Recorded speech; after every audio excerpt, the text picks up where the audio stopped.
Hey there, so how to use Meet Friends feature in Honk app. So this is basically a random chat, audio chat, or just like a messaging.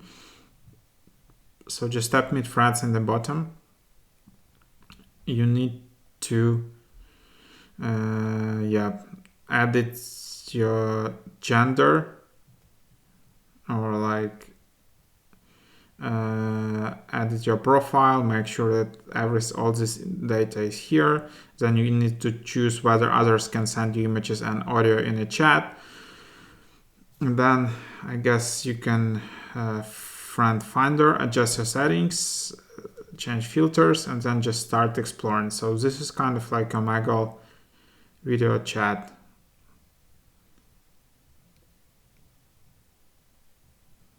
And then you can just start chatting with someone. So this is how it works. Hope you get an idea. Thanks for watching. Please like this video.